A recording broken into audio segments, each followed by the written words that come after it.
12장에서 50장까지가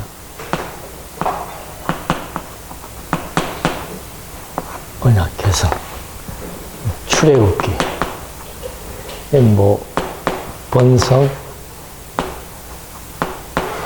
제사장 나라, 율법, 성막, 이게 이제 출애굽기의 중요한 내용이죠. 이거는 뭐 아브라함, 이삭, 야곱에서 계승하고 요셉이 제일 마지막에 나와서 번성할 수 있는 가교 역할을 했다라고 하니까.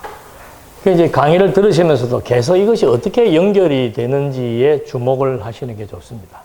그 다음에 출애굽기 다음에 레위기는 이제 제사장 나라이기 때문에 거룩한 규례를 주었고, 그 다음에 거룩한 규례를 주어서 거룩한 백성들에 대한 근본이 하나님의 언약에 대한 신뢰예요. 그래서 민수기서에는 그 언약의 불신, 언약 불신한 세대들에 대한 교체, 그리고 신명기서에서는 이제 교체된 세대들에게 하나님이 이제 교육을 했죠. 이게 이제 자손에 대한 언약 내용입니다. 그러니까 이제 벌써 아까도 말한 대로 아담으로부터 시작해서 이제 이스라엘 민족의 열조는 아브라함으로 시작하지만 이게 쭉 연결되어져서 신명기까지 온 거죠. 자손이 되었으니까 이제 그 다음에는 땅이에요. 땅, 영토. 이거는 하나님께서 가나안으로 딱 이렇게 경계를 지어 주어서 이미 확정해 준 거죠. 확정된 영토. 그래서 여호수아, 사사기, 이거는 영토 확정이에요. 확정된 영토니까 너는 들어가라, 그 얘기입니다. 그래서 사사기, 여호수아 1장 초두를 보게 되면은 여호와께서 다 너에게 주었다라고 과거 완료형을 쓰고 있습니다. 그러니까 하나님의 입장에서는, 유대인들의 입장에서는 아직 들어가지 않았지만 하나님의 입장에서는 이미 다 끝난 거예요. 당신이 약속해서 그 영토 들어가서 그 영토를 정복해야 될 경계까지 다 약속해 주었기 때문에 그 영토가 확정되어졌고, 하나님이 주신 영토이기 때문에 하나님의 전쟁입니다. 그래서 여호수아에게 전쟁 시작하기 직전에 하늘의 군대를 여호수아에게 보여주잖아요.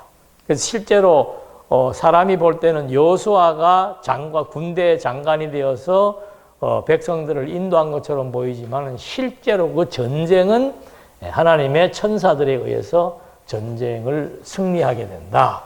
그래서 이제 영토를 점점 확장해 나가는데 그 영토가 확장되었을 때 그걸 어떻게 분배할 것인가? 이거는 뭐 잘못하면 큰 싸움 나는 거죠. 그런데 하나님께서 그 분배를 어떻게? 제비를 뽑습니다. 근데 영토를 정복하고 분배하기 전에 이미 분배하기 전에 제비를 먼저 뽑고 그 다음에 제비 뽑은 대로 그 땅을 분배해 나가도록 섭리해 나가시는 하나님의 섭리. 그래서 이 땅은 하나님의 약속대로 하나님이 우리에게 주신 땅이다. 그래서 그 여호수아 마지막에 보면은 주마하신 땅을 다 우리에게 주셨다라고 하는 것을 확인할 수 있습니다. 21장 43절에 보면은 여호와께서 이스라엘 열조에게 맹세하사 주마하신 온 땅을 이와 같이 이스라엘에게 다 주셨으므로, 그 말이에요. 그렇기 때문에 유대인들이 거기에 거한다라고 얘기를 하고 있는 거죠. 그러니까 하나님께서 유대인들의 가나안 땅을 왜 주는가? 아브라함과의 언약했을 때 가나안 땅의 경계를 다 이미 일러주었고, 그 아브라함의 약속대로 아브라함, 이삭, 야곱, 바로 그 후대 400년 기간을 지나고 난 다음에 이 가나안 땅을 정복하게 하시는 하나님의 섭리 역사. 그래서 또 재밌는 팁을 하나 드리면은 여호수아서 마지막 장에 보면은 어떤 내용들이 나와요. 뭐 기억을 안 나시면은 제가 장례하는 장사하는 내용이 나옵니다. 여호수아 장사 지내고 요셉의 뼈 이장하고 그 다음에 제사장 또 장사 지내는 내용이 나옵니다. 이게 땅 정복하고 무슨 상관이 있겠습니까? 그러니까 성경에는 상관없는 얘기는 하나도 없어요. 그걸 찾지 못할 뿐이지. 그 왜 하필 여호수아 제일 마지막에 가서 이 장사 지내는 내용이 나오냐 이 말이지. 근데 읽어보면 답이 다 나와. 성경은 읽으면 거기에 답이 다 나와요. 여호수아는 분배받은 땅에 그대로 묻히는 겁니다. 요셉도 자기 아들 에브라임 땅에 그대로 뼈를 갖다 묻습니다. 몇 년 만에? 500년 만에 갖다 묻는 거예요. 근데 요셉은 창세기 마지막 장에 요셉이 유언을 남기잖아요. 내 뼈를, 내 해골을 가나안 땅에 갖다가 묻어야 된다라고 유언을 남기잖아요. 그 유언이 500년 뒤에 여호수아 때에 가나안 땅을 정복하고 나서 요셉의 뼈를 이제 애굽에서 나올 때 뼈를 갖고 나왔잖아요. 그거를 가나안 땅 정복하고 제비 뽑아서 분배한 다음에 지파별로 그 땅에 묻히는 내용이에요. 제사장은 땅이 없잖아요. 그래서 그 사람이 속했던 그 땅에 다 묻히게 됨으로써 남의 땅에다가 묘를 세울 수 없잖아요. 벌써 지파별로 하나님이 확정해 준 곳에 장사를 지냄으로써 가나안 땅 정복을 마무리 짓는 내용이라고 확인해 볼 수 있습니다. 그 다음에 사사기서의 내용은 뭔가 하면은 미정복, 아직 다 완전히 정복하지 못한 미정복지가 남아 있습니다. 미정복지가 남아 있는데 이 사사기서의 핵심 내용은 뭔가 하면은 여호수아 때는 막 전쟁을 치러 가지고 땅을 이제 확보하는 내용이라면은 사사기는 미정복지니까 그렇게 치열하진 않아요. 근데 하나님께서 시험을 하는 겁니다. 무슨 시험을 하는가? 신명기 때 하나님께서 율법을 잘 지키면 복을 받고 못 지키면 저주받는다라고 했던 약속의 내용을 이들이 정말 하나님의 율법을 가나안 땅을 점령하고 난 다음에도 지키는지 안 지키는지 시험을 하는 거예요. 그 시험 방법이 뭔가? 잘 지키면은 그 땅에 평화를 주고 못 지키고 범죄를 하게 되면은 그 다음에 고통을 겪게 합니다. 원주민들로 고통을 겪게 해요. 고통을 겪으니까 하나님 앞에 막 간구할 거 아니에요. 간구하니까 하나님이 누굴 보내주는가 하면은 하나님의 사사를 보내주는 겁니다. 그러니까 지금 이 아브라함부터 시작해갖고 쭉 나오는 걸 보면 전부 중보자의 사역이 중요하다 그랬습니다. 모세도 중보자의 사역, 여호수아도 중보자의 사역.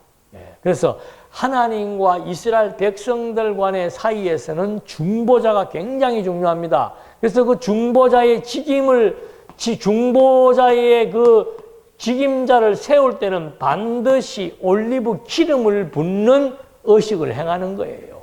하나님이 세운 중보자라고. 그래서 하나님께서 제사장을 세울 때, 선지자를 세울 때, 왕을 세울 때 기름을 붓는 거죠. 그래서 예수님도 마태복음에서 이 세 가지의 직무를 담당하심으로써 내가 진짜 중보자다. 하나님이 보내신 하나님의 아들, 그리스도는 기름 부음 받은 자잖아요. 하나님의 아들이신 중보자라고 하는 여기는 전부 사람들이잖아요. 그러나 예수님은 하나님의 아들로서의 하늘의 중보직임을 감당한다는 것이 마태복음의 내용이에요. 그렇듯이 지금 이때 사사를 보내시는 것도 사사를 보내가지고 하나님 사사를 통해서 하나님의 율법을 지키고 하나님을 의지하게 되면은 또 하나님이 구원시켜 줍니다. 그러면 구원하고 승리한 다음에 조금 세월이 지나면은 또 범죄를 합니다. 범죄하니까 하나님이 고통을 주고 강구하니까 사사를 보내서 또 회복시켜 줍니다. 이거를 300여 년 동안 반복을 시키는 거예요. 그게 사사기의 내용입니다. 그런데 이게 한 300여 년 동안 12사사를 통해서 지속적으로 이 일이 주어지고 나니까 마지막 가서 백성들이 깨닫는 게 뭡니까? 왕이 필요하다. 근데 왜 왕의 필요성을 여기다 말을 할까요? 자, 여호수아 사사기는 영토 정복의 내용입니다. 근데 이 사사기는 사사기 뒤에 뭐가 나와요? 룻기가 나오잖아요. 사사기와 룻기의 연결고리가 뭔가 하면은 왕의 필요성이에요. 그러니까 하나님께서 룻기서부터는 이제 어떤 하나님의 섭리가 나타나는가? 세 번째 얘기했던 통치, 왕에 의한 통치 섭리가 나타날 것을 우리가 예측할 수 있는 거예요. 그러니까 사사기와 룻기도 아주 직결되는 거죠. 어떻게 직결되는가? 왕에 의한 중보 정치의 사역을 통해서 연결을 시켜 나가는 거예요. 사사기에서 끝부분 가면은 왕의 필요성을 절감하게 되죠. 자, 그렇게 했는데 이제 룻기서가 딱 등장을 하는 거예요. 근데 이게 얼핏 보면 사사기와 룻기가 이게 뭐 완전히 딴 내용처럼 보이잖아요. 근데 룻기서의 내용은 어떻게 정리를 할 수가 있는가 하면은 룻기서는 보게 되면은 유다의 한 가문이 몰락을 합니다. 여기 이제 특별히 부각되는 게 뭐예요? 유다 지파가 부각이 됩니다. 왜요? 유다 지파에게서 누가 나오니까? 왕이 나오니까. 그래서 룻기서에서 그 유다의 한 가문이 몰락을 했는데 그 여인이 보아스라고 하는 유다 지파 사람과 혼인을 하게 됩니다.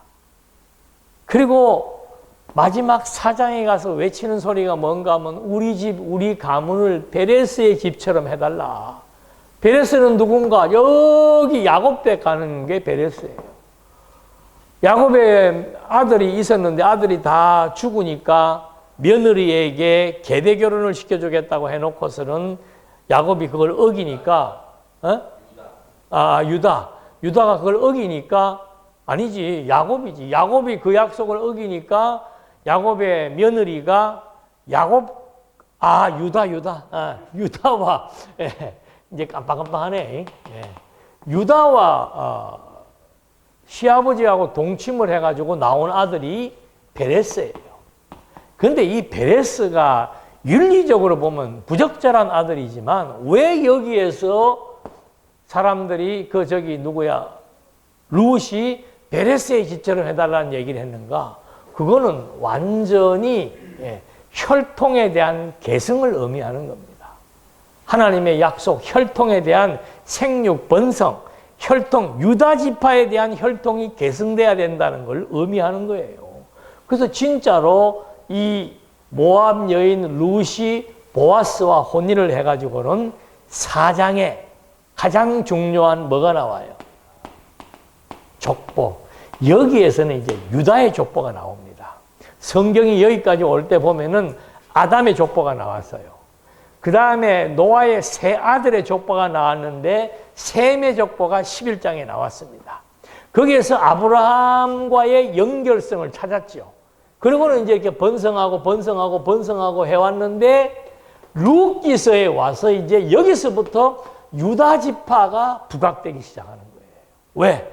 유다 지파는 왕권을 가지고 있는 왕조이기 때문에 유다 지파가 부각이 되는 겁니다. 근데 진짜로 룻기서 4장에 보니까는 베레스의 집과 같이 해달라고 했는데 베레스의 집과 같이 자손을 낳았는데 그 낳은 자손에서 누가 나옵니까? 다윗이 나오는 거죠. 그러니까 룻기서는 뭐 일반적인 며느리에 대한 어떤 칭찬, 윤리, 도덕 그 얘기하는 거 아니에요. 지금 사사기서 끝부분에서 왕의 필요성을 제기했잖아요. 그러니까 룻기서에 가서는 제기된 왕의 필요성에 대해서 하나님이 준비를 하는 겁니다. 누구를 준비하는가? 왕을 준비하는 거예요. 그 왕을 준비하려면 12지파 가운데서 유다 지파에서 준비를 해야 되는 거예요.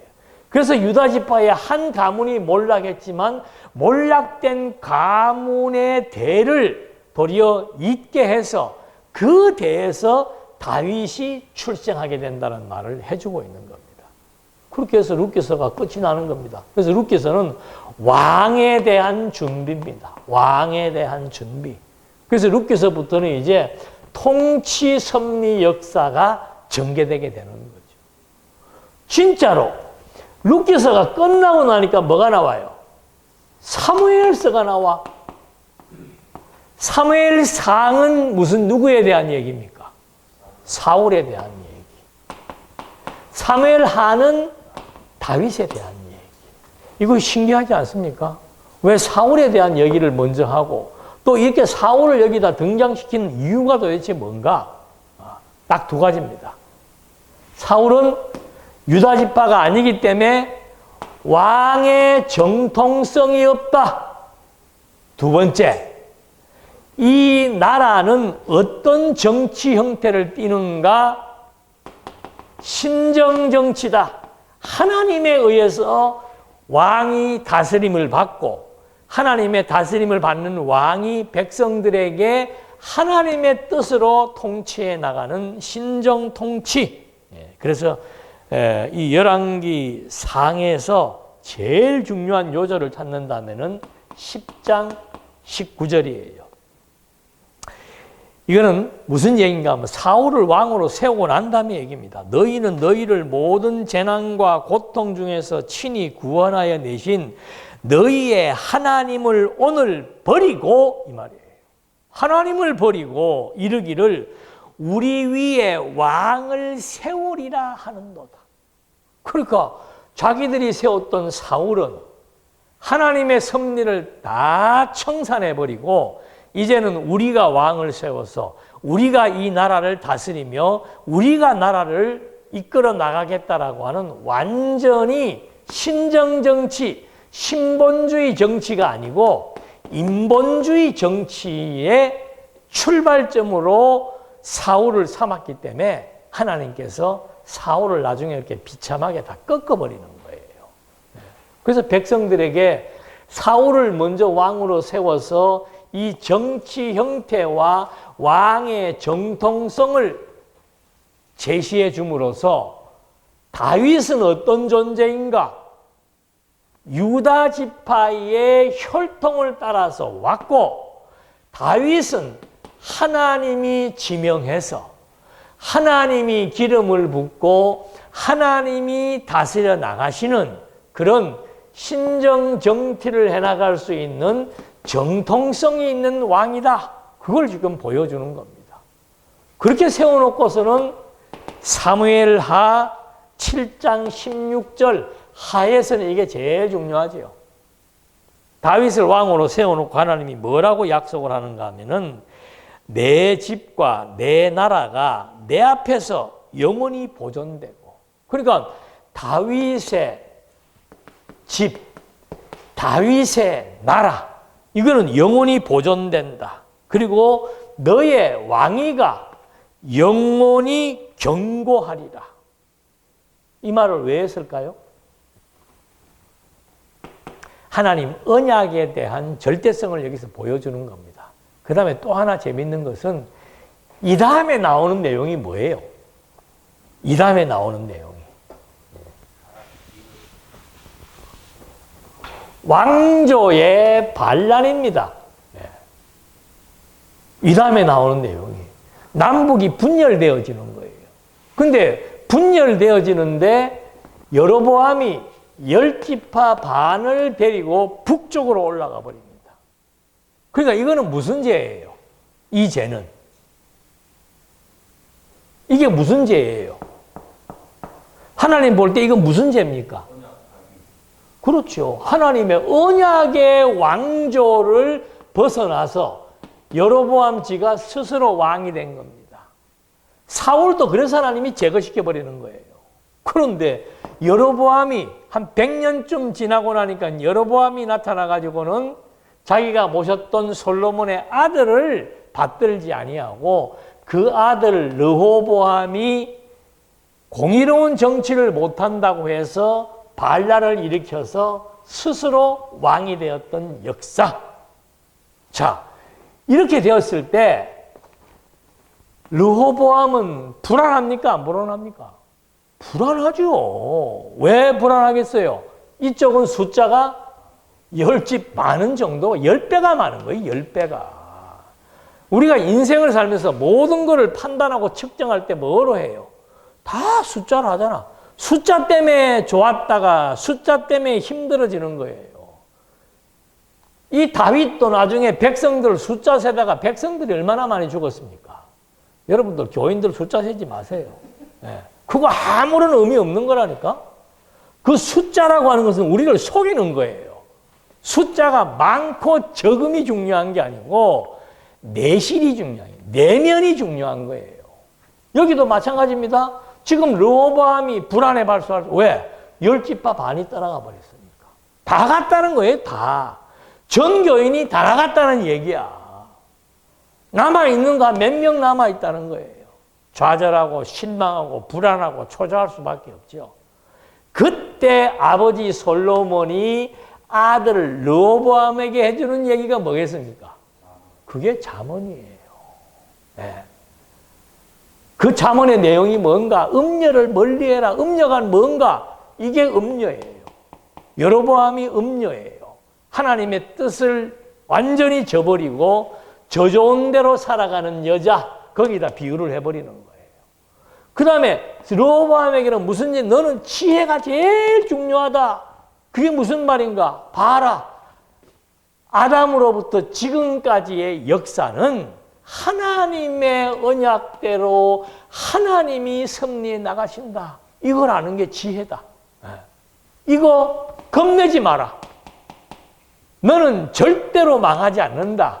왜냐하면 그 말이에요. 하나님이 우리 너희 할아버지 다윗에게 다윗의 집과 나라와 다윗의 왕위는 절대로 망하지 않는다. 이 약속이 어떻게 실현되는가? 열왕기 때에 완전히 나라가 분열되어졌는데 참 열왕기도 재밌어요. 이제 열왕기로 넘어가 버립시다. 이 여로보암에 의해서 이제 왕조가 완전히 르호보암의 정통성이 무시되다시피 하고 여기에 왕조가 세워지고 나라가 세워진 거예요. 그런데 이제 이게 한 300여 년이 되잖아요. 930년 망하는 게 722년이에요. 한 200년 되네. 이 200년 동안 계속 자행된 것이 뭔가 하면은 우상숭배예요. 여러분, 이 민족은 어떤 민족입니까? 제사장 나라예요. 하나님께만 제사를 드리는 제사장 나라가 이제 완전히 우상에게 제사를 드리는 우상숭배의 이방민족으로 전락을 해버린 거예요. 남쪽도 그렇고 북쪽도 그렇고. 북쪽은 핑계라도 있지. 우리는 성전이 없어가지고 우리 나름대로 제사를 지낼 수밖에 없다. 남쪽은 뭐가 있어요? 성전이 있잖아요. 이 분열되게 된 직접적인 원인이 누구한테 있습니까? 솔로몬에게. 솔로몬에게 왜 있는 거예요? 솔로몬이 그 멀쩡한 성전을 지어놓고 막 온 찬송과 찬양을 드리고 난리를 치면서 몇 날이 못 돼가지고 그 성전에다가 자기 아내들이 가지고 있던 신상들을 다 갖다 놓고서는 제각각 제사를 드리도록 하는 우상 숭배의 시발점이 솔로몬이 된 거예요. 그래갖고는 결국은 아버지의 아들이 뭐 배우겠습니까? 부전자전. 그래가지고 나라가 갈라졌는데도 계속해서 200년 동안 우상 숭배가 자행이 된 거예요.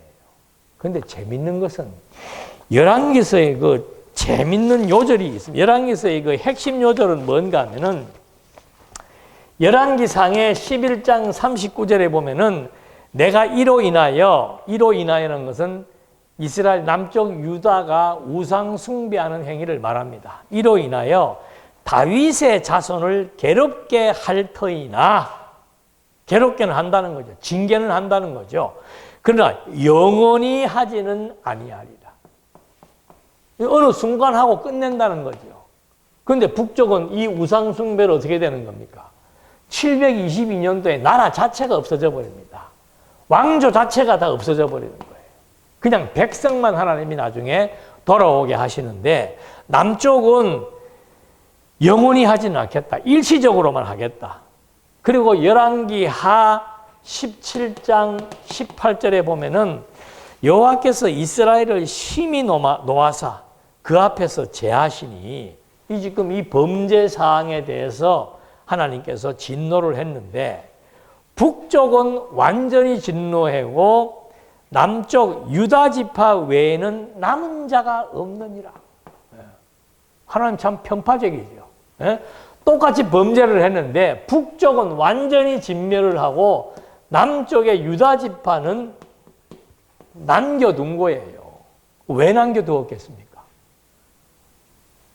다윗과 근접에서는 다윗과의 언약이에요. 내 왕위가 영원할 것이다. 네 나라가 망하지 않는다. 그러나 잠깐은 나라가 망할 것이고 잠깐은 왕조가 고통을 겪는다. 그게 바벨론 70년의 포로 생활을 얘기하는 겁니다. 그리고 근접에서는 이미 아브라함에게 나라를 세워주겠다고 약속을 했고 다윗에게 그 유다 지파의 왕위가 영원할 것을 약속을 한 거예요. 그래서 열왕기서에서 그런 범죄가 있었음에도 말미암고 하나님은 유다 지파를 남겨두었고 북쪽은 패망을 시킨 겁니다. 열왕기 다음에 뭐가 나와요? 자, 역대기가 나오는데 참 재밌어요. 역대기 1장에서 9장까지는 뭐가 나옵니까? 왜 족보가 나오겠어요? 지금 이 백성들이 이제 이 열왕 시대의 분열 시대의 범죄로 말미암아 북쪽은 망한 것을 보고 남쪽은 이제 결국은 포로 생활을 하게 된단 말입니다. 그런데 백성들에게 뭘 심어주는가? 이 민족의 정통성, 왕조의 정통성, 이걸 지금 보여주기 위해서 이게 확실히 해야 이게 결국은 그 민족의 정체성을 의미하는 겁니다. 내가 누구인지, 우리 민족이 어떤 민족인지, 우리나라가 어떤 나라인지가 분명하게 정통성이 확립이 되어야 이 민족이 흔들리지 않을 거 아닙니까? 놀라운 것은 역대기 기자가 어디로부터 시작을 하는 거예요? 참, 아담으로부터 시작을 하는 거예요. 그러니까 아담으로 시작해서 노아까지 연결이 됩니다. 노아로부터 셈이 나옵니다. 셈 다음에 아브라함이 나옵니다. 이삭, 야곱이 나옵니다. 베레스가, 유다가 나옵니다. 베레스가 나옵니다. 하면서 쭉 열고되면서 결국은 유다 왕조. 그 다음에 여러 지파들을 소개함으로써 이 민족의 정통성은 아브라함, 그 다음에 누구예요? 아담, 노아, 아브라함, 유다, 다윗, 이게 이제 뭘 말하고 있는 겁니까? 한마디로 말하면은 하나님의 민족이다. 하나님의 백성이다. 하나님의 자녀다. 너희가 이런 범죄를 저질렀지만 하나님이 너희는 남겨두는 이유가 뭔가? 너희에게는 다윗과의 언약이 있다. 하나님은 어떤 분인가? 내 이름은 여호와이기 때문이다. 그래서 이 역대기서의 시작의 출발을 족보로 시작하는 것은 굉장한 의미가 있는 겁니다. 우리 민족이 어떤 민족인데, 우리나라가 어떤 나라인데, 그걸 알게 해놓고는 역대기의 내용은 딱 하나로 끝나요. 역대기에만 가장 많이 나오는 단어가 뭔가 하면은 무덤, 장사, 누구의 무덤에? 다윗의 무덤에. 그러니까 역대기의 내용은 남쪽 왕조의 역사를 기록을 했는데 그 남쪽 왕조들이 뭐 무슨 일하고는 크게 중요하지 않아요. 그 사람들이 죽어서 어디에 묻혔는가? 보면 전부 다 나와요. 다윗의 묘실에 묻혔더라. 다윗의 묘실에 장사되었더라. 그 말의 의미는 다윗에게 약속한 대로 다윗의 왕위가 계속 계승된다고 약속하신 하나님, 사무엘하 7장 14절의 말씀처럼 남북이 분열되어져서 200년 동안 우상 숭배를 했고, 그럼에도 불구하고 남쪽 유다의 왕조는 꺾어버리지 않고 계속해서 계승되는 역사를 보여주는 겁니다. 그 계승의 역사가 뭔가? 왕조 다윗의 무덤에 계속 묻혔던 건 왕의 정토성을 인정한다는 거죠. 그리고 역대기 마지막 장에 보면 뭐가 나와요? 역대하 36장에 이제 이 민족이 어디로? 바벨론의 포로로 끌려갑니다. 그리고 70년 만에 파사왕 고레스에 의해서 회복이 됩니다. 그걸로 역대기가 끝나는 거예요. 그러니까 보십시오. 여호수아 사사기 때 땅을 정복했지요. 룻기서부터는 왕을 준비하더니 사무엘 때 진짜 다윗 왕, 유다 지파에게서 약속했던 다윗 왕이 세워졌고, 그 다음에 그 다윗 왕에게 그 왕위와 나라가 영원할 것을 약속을 했는데 그 약속이 있자마자 분열이 되어버렸다. 근데 그 분열 가운데서 북쪽은 완전히 왕조를 패하게 해버리고 남쪽의 왕조는 계속해서 잘해서 계승시키는 거 아니에요. 하나님의 언약 때문에 그러는 겁니다. 계속해서 남쪽의 왕조는 계승되게 하시는 하나님. 그러다가 이제 결국은 역대기 마지막 장에 바벨론이 등장하고 파사가 등장을 하는데, 자, 역대기 다음에 나오는 내용이 뭡니까? 에스라. 그 다음에 느헤미야, 에스더 나오는 거예요. 자, 바벨론에게 포로로 잡혔던 70년이 끝나고 나니까 파사왕 고레스에 의해서 회복된다고 약속을 합니다. 그리고 이 나라는 영원하다고 다윗에게 약속을 했습니다. 그런데 진짜 남쪽은, 북쪽은 패망을 했는데 남쪽은 70년 만에 에스라를 통해서 하나님이 회복을 시키는 거예요. 근데 회복시키는 첫 번째 내용이 뭡니까? 왜 성전 회복을 시키는 거예요? 이게 기가 막힌 거야, 이게 지금 막. 예? 출애굽기에 제사장 나라라고 규정해진 이후로부터, 또 더군다나 아담과 하나님은 예배적 관계라 그랬죠. 아담은 흙에다가 하나님이 뭘 집었습니까? 하나님의 생기를 집어넣은 거예요. 하나님의 생기를 집어넣었다는 것은 인간이 영적인 존재가 되었다는 겁니다. 그래서 타락하기 이전에는 영이 살아있는 존재예요. 살아있는 영의 기능은 뭔가? 하나님은 영이시니 뭐 한다 그랬어요? 예배한다 그랬습니다.